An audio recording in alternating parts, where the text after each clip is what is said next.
Assalamualaikum warahmatullahi wabarakatuh. Salam sejahtera kepada teman-teman semua yang saya hormati dan yang saya banggakan. Sebelumnya perkenalkan, nama saya Evi Nur Latifah dari Fakultas Ekonomi dan Bisnis, Prodi Manajemen dari Universitas Muhammadiyah Bandung. Di mana pada kesempatan kali ini saya akan sedikit membahas tentang peran bahasa Indonesia dalam bidang manajemen. Di mana video ini sebagai pemenuhan tugas UTS yang diampu oleh Ibu Siti Qodariah. Kita membahas kepada apa sih peran bahasa Indonesia dalam bidang manajemen itu sendiri. Nah, sebelumnya saya akan menyampaikan beberapa pendapat menurut para ahli tentang bahasa.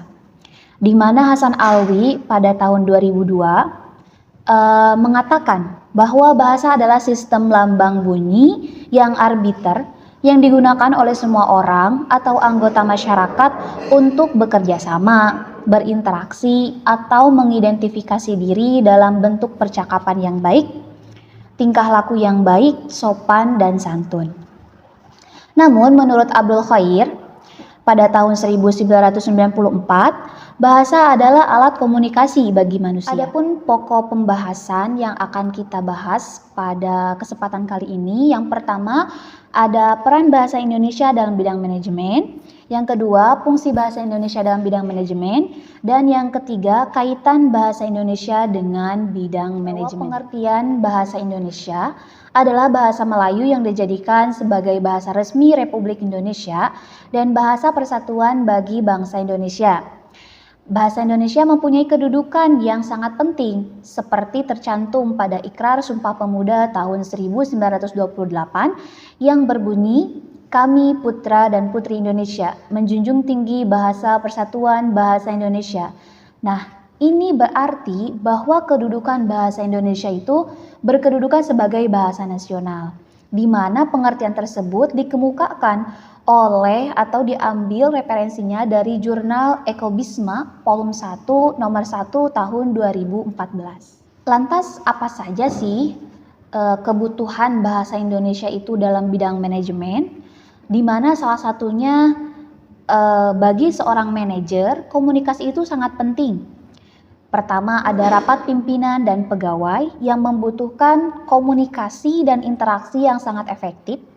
Yang kedua, ketika mempresentasikan produk, mempresentasikan pemasaran, baik mempresentasikan operasional itu harus membutuhkan komunikasi yang baik dan benar sehingga tidak terjadi kesalahpahaman di antara pegawai ataupun pimpinan.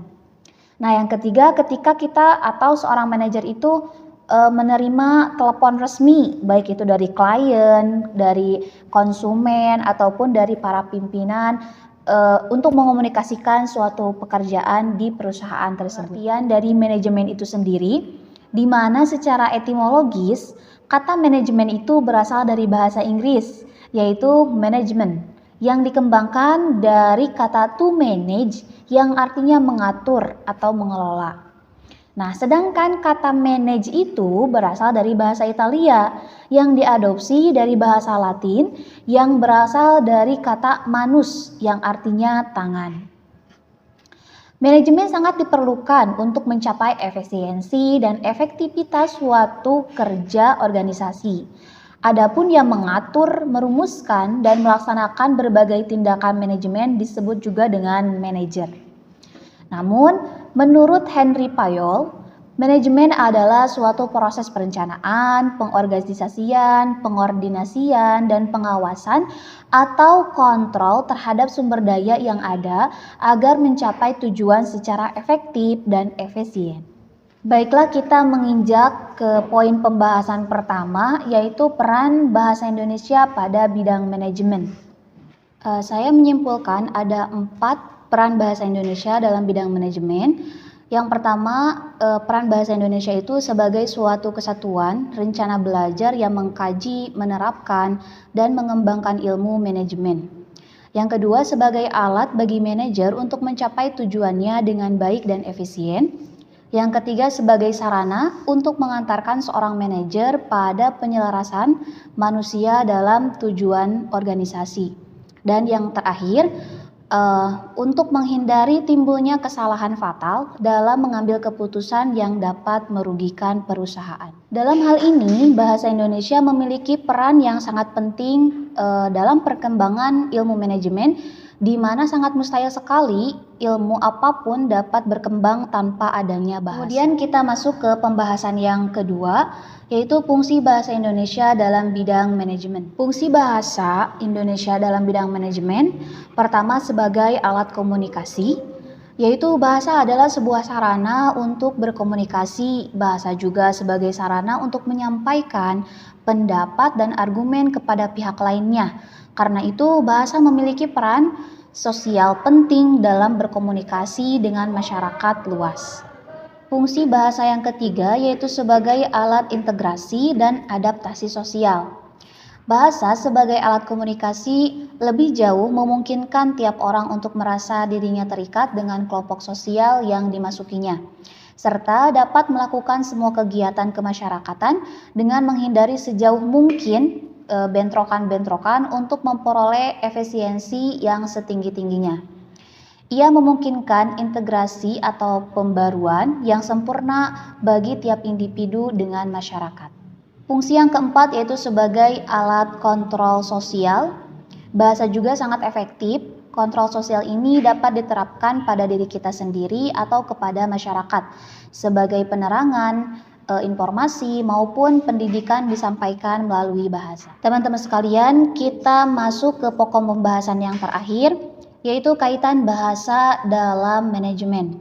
Perkembangan ilmu pengetahuan yang cepat dan luas membuat pergeseran pada bahasa Indonesia. Sering ditentukan atau sering ditemukan istilah-istilah asing dalam bahasa Inggris dalam pengantar ilmu manajemen yang menimbulkan kata-kata dan istilah baru yang secara tidak langsung memperkaya bahasa Indonesia. Di era globalisasi dewasa ini, tuntutan untuk meningkatkan sumber daya manusia menjadi lebih tinggi dalam persaingan dunia kerja. Hal tersebut menyebabkan persaingan menjadi lebih ketat dan mendorong setiap individu untuk meningkatkan daya saingnya untuk berkompetensi dalam bursa kerja. Indonesia sebagai negara yang sedang berkembang tentu tidak terlepas dari pengaruh globalisasi ini. Tuntutan memiliki sumber daya yang profesional, handal, dan berketerampilan tinggi membawa dampak luas ke berbagai bidang, termasuk diantaranya bidang ekonomi. Pada kenyataannya pula, tidak ada satupun aktivitas, bidang, ilmu yang terlepas dari bahasa. Tanpa bahasa, setiap orang akan merasa kesulitan untuk berinteraksi dengan orang lain. Tanpa bahasa, setiap orang akan salah paham dalam memahami maksud orang lain, dan tanpa bahasa pula tidak akan ada keilmuan apapun yang dapat berkembang. Baik teman-teman sekalian, itu saja yang dapat saya sampaikan. Terima kasih atas waktu dan perhatiannya. Apabila ada yang ingin ditanyakan, boleh di kolom komentar. Terima kasih, saya Evian Latifah dari Fakultas Ekonomi dan Bisnis, Prodi Manajemen, mengucapkan wa'alafu minkum, wassalamualaikum warahmatullahi wabarakatuh.